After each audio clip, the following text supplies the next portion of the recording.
Jueves 13 de octubre de 2022. Muy buenos días y bienvenidos a Contacto Directo. Nuestros invitados esta mañana, Henry Llanes, delegado de la FENOCIN en las mesas de diálogo con el gobierno. Mañana se tiene previsto cerrar las mesas de diálogo entre la CONAIE, FEINE y FENOCIN, con el gobierno también. El tema clave es la focalización de los subsidios a los combustibles. ¿Qué se avanzó? El tema se lo seguirá debatiendo, lo revisaremos con el experto delegado a esa mesa. También estará con nosotros el canciller de la República, Juan Carlos Holguín, para hablar sobre acuerdos comerciales, sobre todo si se cierra o no el acuerdo con México, y para aterrizar los apoyos de potencias como Estados Unidos e Israel en la lucha contra la inseguridad. Empezamos. La actualidad, los protagonistas, el análisis y la información en Contacto Directo.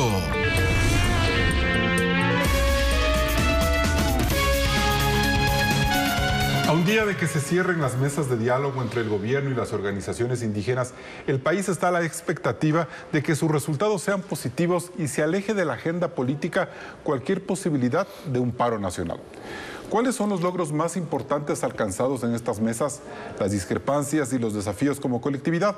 Para hablar de estos temas está con nosotros Henry Llanes, delegado de la FENOCIN para estas mesas de diálogo. Señor Llanes, bienvenido a Contacto Directo, muy buenos días. Buenos días, Carlos, un cordial saludo a la audiencia, muchas gracias por la invitación. El gobierno anuncia más de 120 puntos de acuerdo en estas mesas de diálogo. ¿Razones suficientes para descartar entonces ya una nueva movilización indígena? Sí, hay avances muy importantes, no todo han logrado en las mesas. Yo solo he participado en 2 mesas de las que yo puedo dar cuenta. En la mesa, por ejemplo, de energía y recursos naturales, muy importantes los acuerdos allí.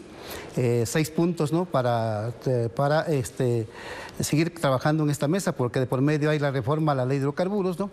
Hay la reforma a la ley de minería, hay la creación de una ley de consulta previa y una reforma a la ley amazónica y más reparaciones de parte del Estado de la explotación petrolera, de los daños causados en la explotación petrolera y también indemnización, ¿no?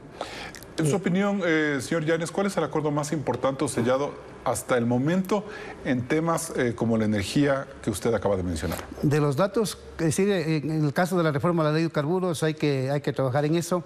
Se le dijo en la comisión de que habría que trabajar el gobierno, asamblea y también organizaciones sociales, pero lo importante allí es de que en la reforma, entre otros ejes de la ley de hidrocarburos, es de que los precios de los derivados de hidrocarburos se los defina en función de costos de producción, tomando en cuenta la propuesta nuestra, tomando en cuenta el precio de exportación del barril del petróleo puesto en balao. Precio puesto en balao Esmeraldas, ¿no? No precio del WTI, no precio de oportunidad del barril del petróleo, porque en el caso del WTI existe una diferencia de precio con relación al crudo ecuatoriano, y precio de oportunidad es como que eso se presta, esa diferencia es un concepto subjetivo, ¿no? Vuelve más caro, por ejemplo, el consumo de derivados. Sí, y entonces lo que sucede aquí, Carlos, también, y país, ¿no? Aquí los costos de producción de los combustibles no se los definen, digamos, los precios de los combustibles en el Ecuador no se los definen en función de costos de producción, se los define en función de las necesidades del presupuesto general del Estado, de las finanzas públicas, y eso no puede ser. Hay toda una distorsión, y en toda empresa que genera bienes, que genera servicios en el Ecuador y en el mundo, siempre se fijan los precios en función de costos de producción. Pero la mayoría de los derivados son importados, pues, señor Llanes. ¿Cómo vamos a fijar en temas de costo de producción un combustible que nos cuesta precio comprarlo? de importación. Así, Carlos. O sea, no... Y mire, y en el caso de los subsidios, aquí tengo la publicación del diario El Expreso, porque aquí hay toda una manipulación, y esto es dato oficial de Petroecuador. ¿Qué dice? ¿Quién está manipulando? ¿Expreso? El gobierno, no, eso es lo que le pregunto. Por Dios, no. Yo digo, el gobierno no ha transparentado bien las cifras, ¿no? Por ejemplo, en gasolinas, de 320 millones de dólares en subsidio a octubre del año 2021. Cuando la gasolina se estaba vendiendo ya en $2.50, ¿no? El diésel, 721 millones de dólares. En el gas licuado de petróleo, 813 millones. Total subsidio en el Ecuador, de acuerdo al diario El Expreso, con datos de Petroecuador, 1.900 millones de dólares, pero no 4.000 millones de dólares, ¿no? Ya, a ver, pero vamos un poco por partes, señor Llanes. Con lo que usted está mencionando, con esta posibilidad de acuerdo en que el precio de los hidrocarburos, me corrige si digo mal, se fijará en función de los costos de producción, sí. ¿Este es un tema que ya definió el gobierno o está todavía en análisis? No, esa es la propuesta de... Es la propuesta de ustedes. Sí, ya, para lo que hay que reformar la ley de hidrocarburos. costos. Eso significaría, por otro lado, que a más de esta propuesta que ustedes hacen, ¿sería el mecanismo de focalización de los subsidios? ¿Sería eso otra manera de entender el tema de los combustibles, señor Llanes? Digamos, ahí se transparentaría los precios de los combustibles y se toma en cuenta costos. Y entonces, una vez que se define así en la ley, se sabrá, ¿hay o no hay subsidio? Porque de acuerdo a la publicación de Diario Expreso, por ejemplo, a octubre del año 2021, en el caso de la gasolina extra, ya no había subsidio. En el caso de la gasolina Ecopaís había un subsidio de 13 centavos. En el caso del diésel 2 había un subsidio de 58 centavos. En el caso del diésel premio había un subsidio de 65 centavos, de estos que son los productos masivos que se consumen en el país, de manera que, y tomando en cuenta que el precio del barril del petróleo estaba ya a $80. Y entonces lo que se presta a la distorsión en el manejo de los precios de los combustibles es porque los precios de los combustibles los fija el señor presidente de la República, de acuerdo al artículo 72 de la ley de hidrocarburos, en función de las necesidades del presupuesto y no en función de costos. Entonces ahí viene el problema. Y lo segundo... Pero, señor Llanes, sí, el presupuesto tiene que tener un financiamiento y me parece a mí que para financiar un presupuesto que se va mucho al gasto social, tienes que financiarlo con el combustible. O sea, no entiendo por qué tiene que ser el precio de costo el más conveniente. Ahí explíqueme, por favor. En una economía, en cualquier facultad, no se diga en la profesión de economía. Saben los economistas que tienen que fijar precios en función de costos, porque el otro es especular. Y el otro es caer en aspectos subjetivos, que de esa manera no se puede manejar la economía y los precios. Entonces, aquí lo que decimos nosotros, muy bien, reformarse la ley de hidrocarburos y en función de la ley habrá que hacer esto. Caso contrario, van a seguir produciéndose la distorsión. Y el otro problema grave del Ecuador es de que no se cumplió la ley de hidrocarburos. Yo trabajé 22 años en el sector petrolero. Se incumplió el artículo 5 de la ley de hidrocarburos en no procesar la mayor parte del petróleo que se explota en la Amazonía. Y entonces, ¿qué sucede? Que se vende el crudo con altos castigos, o 4, 5, 6 dólares, la exportación del crudo cada barril, y se importan 4.000, 5.000, 6.000 millones de dólares. De manera que esta manera de manejar la política petrolera hizo que la política petrolera se la maneje en función de las importaciones y de exportadores y no en función de los intereses del país. Señor Llanes, de lo que tengo entendido, al menos el 30% de los combustibles que se consumen en el país son los que apenas se producen en el país. Con la fórmula que usted plantea, sí es posible mantener precios más transparentes, como usted señala, incluso con el 70% de combustibles que se importa para el consumo general de la sociedad. Carlos, le doy los datos. Les doy datos precisos, producto de mis investigaciones y mi estudio. En gasolina se importa el 60%, es verdad. En diésel se importa el 75%. Y en GLP se importa el 88% para atender la... Pero esto no es culpa del Ecuador. Esto es culpa de los que gobernaron el país. De acuerdo. Pero en función de esos porcentajes, ¿cómo podemos nosotros fijar precios de combustibles o precios de costo cuando solo tenemos el 30% de los derivados para consumo? Es decir, tenemos que también presupuestar ese 65% en promedio de combustible que nos llega de afuera. Ahí es donde yo no entiendo dónde usted puede actualizar un precio de costo. En el Ecuador, si usted entra, Carlos, a las cuentas del Banco Central, al boletín de estadísticas del Banco Central y compare lo que invierte el Ecuador en la importación de combustibles, ¿ya? Versus la venta de los combustibles importados en el Ecuador. ¿Cuánto recupera? De ley hay una pérdida, porque eso es real. Pero claro, porque ahí es el subsidio. Pero si usted, en cambio, compara en una tercera columna el costo del precio de las importaciones de los derivados de carburos, el Ecuador exporta más del 50% de fuel oil. Claro que importa diésel, lo mezcla, transforma en fuel oil y lo exportan. Y entonces, con esas tres columnas usted suma y resta de acuerdo a los datos que ha dado David Almeida en este canal, y que eso es verdad lo que dice David Almeida. Políticamente correcto. Sí, que no hay subsidio, Pero en precios unitarios a mí me gusta ser transparente con mis cosas, ¿no? Ser honesto. Pero si yo comparo precios individuales del galón de diésel, que el importado con lo que se vende en el país, si hay subsidio. ¿Cómo decir lo contrario? En precios unitarios, ¿no? Si compro gasolina, es un galón, y las comparo con lo que la venta que se da en el país, si hay una diferencia. Pero aquí, ya inclusive haciendo eso, Diario El Expreso dice, tomando los datos de Petroecuador, dice en la extra, en octubre del 2021 ya no hubo subsidio. En la Ecopaís sí hubo un subsidio de 13 centavos. Ahora entonces, ¿usted no cree, señor Llanes, lo que dice el presidente de la República, lo que dijo anoche, que son 4.100 millones de dólares en subsidios, los que la sociedad deberíamos saber hacia dónde destinar mejor ese dinero y no seguir malgastando un dinero que va a ricos, pobres, a narcotraficantes y a contrabandistas, señor Llanes. Ya. Eso es lo más preocupante. Exacto. Narcotraficantes y contrabandistas. Y los que consumen mayor cantidad de diésel importado son las camaroneras, atuneras, cruceros, empresas mineras, empresas petroleras y los cruceros. Entonces, y las empresas termoeléctricas, que es absurdo que utilicen diésel para generar energía termoeléctrica, ¿no? Entonces ellos son los que consumen más diésel. Entonces en la reunión se ha dicho muy bien, entonces que paguen precios reales los camaroneros, que paguen precios reales los atuneros y todos los otros sectores que menciono. Y el gobierno dice no. Entonces debe haber coherencia. Si ellos son los que tienen más recursos, más dinero, que pueden pagar precios reales, ¿por qué no quiere el gobierno que ellos paguen precios reales? Entonces, no, es que le afecta a las divisas, afecta al empleo. Y en el caso de la compañía de la economía agrícola, que los campesinos, que los indígenas producen la col, la lechuga, el ajo, el tomate, las cereales para abastecer a la nación. Ellos no pueden tener un incentivo. Todavía no está claro el mecanismo para focalizar el tema del subsidio de los combustibles, ¿no es cierto? Ese es el otro andarivel en el que ustedes están trabajando. Así es, Carlos. Yo lo que le quiero pedir al gobierno, de manera generosa, al señor presidente de la República. El señor presidente de la República menciona sus datos, él no es especialista en petróleo y ahí le dicen hay 4.000 millones de dólares. Pero el señor presidente, póngalo al gerente del Banco Central, a las autoridades de Petroecuador, de hidrocarburos y al señor gerente de Economía y Finanzas, a ver, detálleme cómo está esto de los subsidios. Póngales que desplieguen un PowerPoint. Y entonces, ¿qué sucede? Lo que debemos hacer, y le digo al señor presidente de la República, miren, en los diálogos yo he estado en este tipo de cosas. Cuando uno dialoga racionalmente, cuando uno pone las cosas sobre la mesa, sí hay manera es el último día, porque vamos a cerrar el acta en la conferencia episcopal, pero sí hay manera de dialogar y ponerse de acuerdo, de la forma como elaborar un cronograma, por ejemplo, para camaroneros, atuneros, a través de un cronograma de ajustes, ir incrementando el precio del diésel. Pero entonces, no está claro si el subsidio va a ser para el sector productivo o para los sectores más pobres. Eso todavía no está definido, señor Llanes. Para los sectores más pobres se está planteando, por ejemplo, de que haya un subsidio social y comunitario para el sector agrícola. El productivo está todavía pendiente. El productivo está todavía ahí pendiente. Si ese tema no se cierra, señor Llanes, ¿habrá movilización nacional nuevamente con los sectores indígenas? Yo creo que en el país debemos hacer, Carlos, unirnos todos.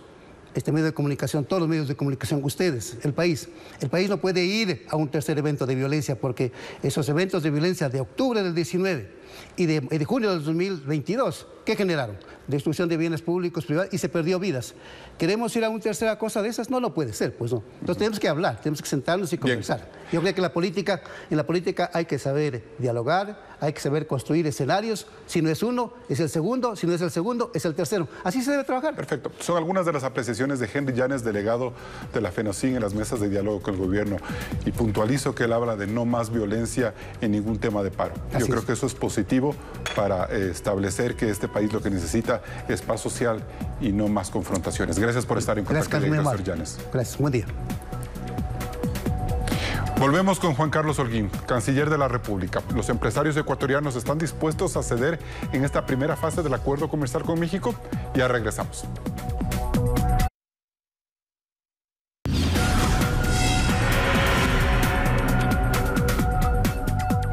Y parte de los resultados que el gobierno del presidente Guillermo Lasso debe darle al país tienen que ver con su política exterior, cifrada en al menos 3 áreas.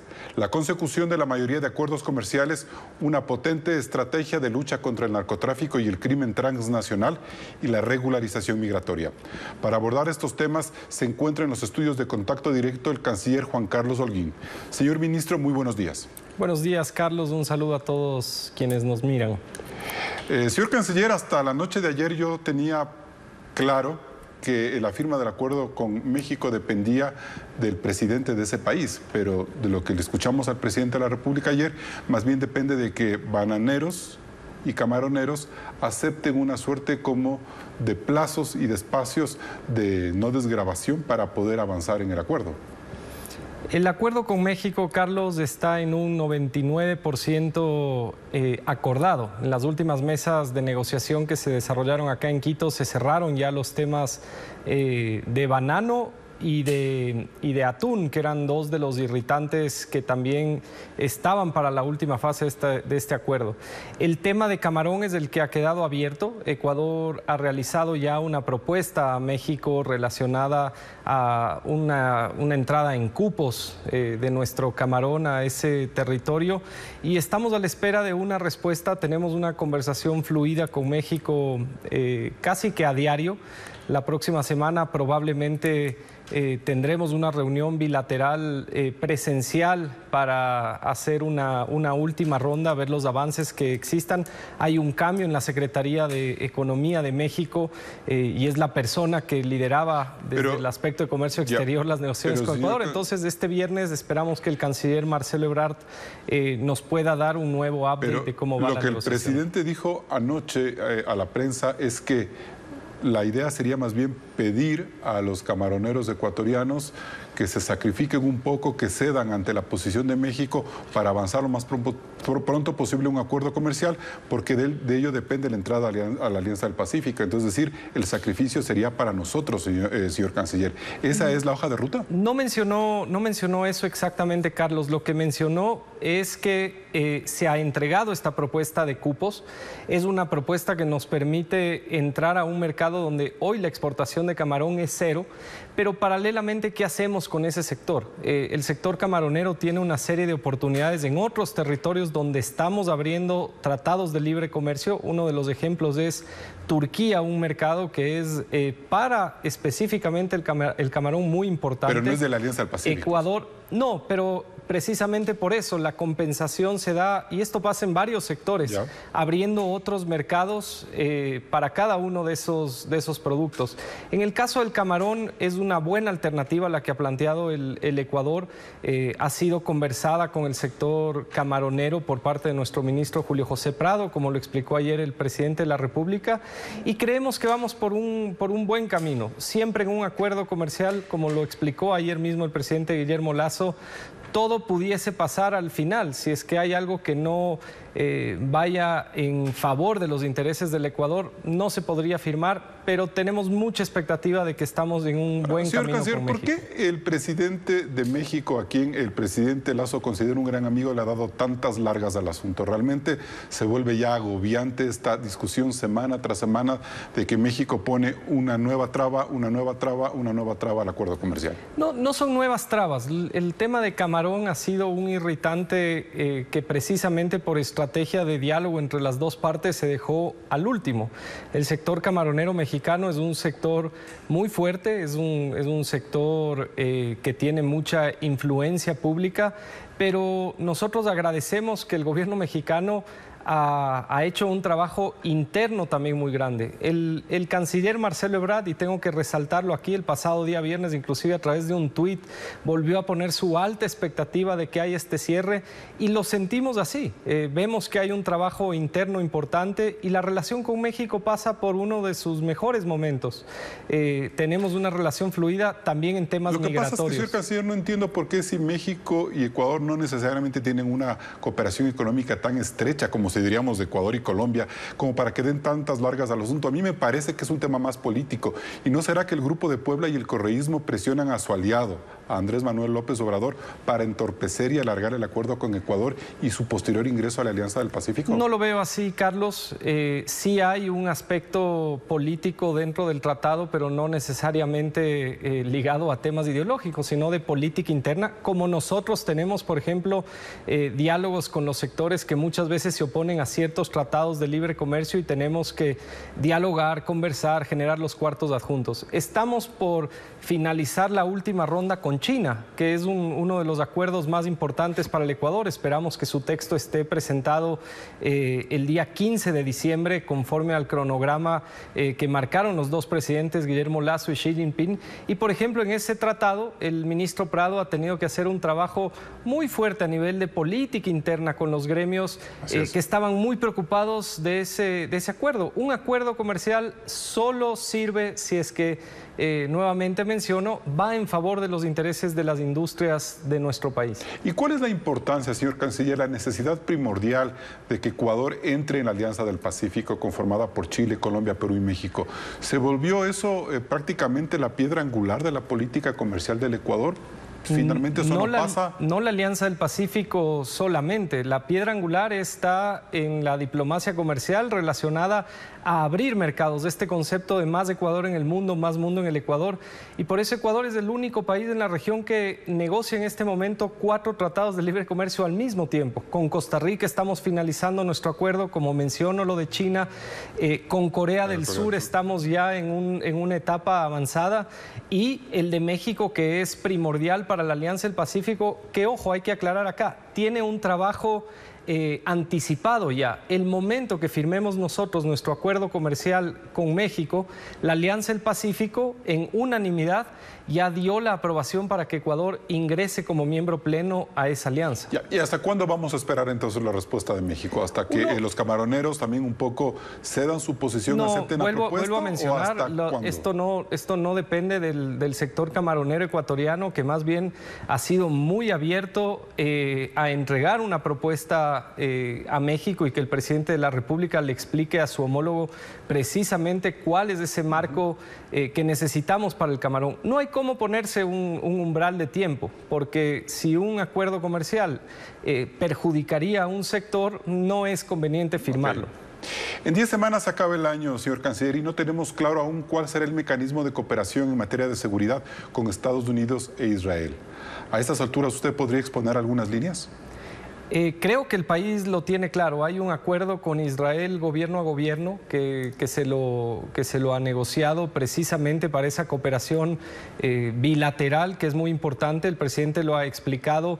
Habrá una primera fase de capacidades, esto es material que vendrá para ayudar a la infraestructura de nuestras Fuerzas Armadas, de nuestras fuerzas policiales. Estamos muy prontos a recibir esa primera fase. ¿Cuándo llegaría esa primera fase, señor canciller? Yo no puedo dar la información que es referente a seguridad, serán los voceros de seguridad del Estado. ¿Pero sería este año, por ejemplo, o habría que esperar al próximo? Yo lo que le puedo mencionar es que a nivel diplomático y político hemos tenido un fast track con Israel para esta firma del acuerdo gobierno a gobierno. En el caso de Estados Unidos, el plan que se ha presentado, que es una estrategia para la seguridad y la paz, es una estrategia que el presidente ayer lo hizo público y por eso puedo mencionar, requiere un fondeo de aproximadamente $5.000 millones y el planteamiento ha sido precisamente tener una cooperación bilateral con Estados Unidos. Más allá de la visita de la general Richardson y el general Hawkinson hace 3 semanas a la ciudad de Quito, tenemos la próxima semana una visita de algunos senadores bipartidistas. Así es. Y esto es un plan que toma su tiempo, toma un cronograma establecido también por la política interna de Estados Unidos, pero la cooperación al mismo tiempo sigue avanzando. Tenemos ya capacidades entregadas, sistema de inteligencia operando. Y esto ha ayudado a que el Ecuador sea considerado hoy uno de los aliados fundamentales en la lucha contra los estupefacientes. Con Israel vendría básicamente equipamiento, ¿no es cierto? Equipamiento y cooperación técnica. Es decir, inteligencia, entrenamiento. Exactamente. Ya se han hecho, Carlos, algunas rondas de entrenamiento, inclusive acá en Ecuador. Hemos tenido visitas bilaterales. Al ser temas de seguridad de Estado, esto se maneja también desde una óptica reservada. Y lo que puedo mencionar es que la diplomacia para la paz que ha implementado el presidente Guillermo Lasso en la política exterior es uno de los 5 ejes fundamentales que toma nuestra prioridad día a día. Ahora, y con Estados Unidos, la idea es que ellos pongan, en el mejor de los casos, en los próximos 3 años, los $5.000 millones, o esperan que sea menos, y no sé cuándo sería la primera entrega de ese dinero. Esto tiene que ser un tema anual, es decir, hay un sistema de aportes anual, no necesariamente es solo Estados Unidos, estamos haciendo el mismo trabajo con la Unión Europea. Pues mire usted que hace pocas semanas que la Oficina de Naciones Unidas contra la Droga y el Delito presentó su informe anual de drogas, pone a Ecuador como el tercer país con mayor incautación de droga en el mundo, pero lo preocupante de ese informe, y no relacionado a Ecuador, sino a toda la región, es que ya el mercado europeo es casi tan importante como el mercado americano. Yo he tenido el pasado día jueves en Lima una conversación bilateral con el embajador de Bélgica y hablábamos precisamente de esta operación transnacional. En los puertos belgas, especialmente en el puerto más importante, operan los mismos carteles que operan en América Latina. Hace poco han habido homicidios, sicariatos en Bélgica operados por los mismos carteles. Por eso el presidente Lasso lo ha manifestado y lo dijo en Naciones Unidas con claridad. La única manera de abordar la lucha contra las estructuras criminales transnacionales es desde una perspectiva transnacional. Y estamos trabajando con casi todos los gobiernos de la región en esa línea. ¿Vendrá entonces, para finalizar, dinero de Estados Unidos en los próximos meses para el tema de...? Ya ha venido, Carlos. Pero parte de estos 5.000 millones. Es parte de una estrategia integral. Ciertas capacidades ya han llegado. Pero no todavía de los 5.000 millones. No todavía sobre la estrategia de este libro, que es ya una doctrina, como lo ha manifestado el presidente Guillermo Lasso, que es reservado precisamente. Pero hemos tenido ya algunas derogaciones de dinero. Una de ellas, por ejemplo, para los temas de prevención, con una duplicación del presupuesto de USAID. Estas son algunas de las respuestas consignadas por el canciller Juan Carlos Holguín alrededor de la política exterior del Ecuador. Gracias por acompañarnos en Contacto Directo. Y mañana en Contacto Directo, los temas y las entrevistas de actualidad. Sigan ustedes con más información en Televistazo de la Comunidad. Buenos días.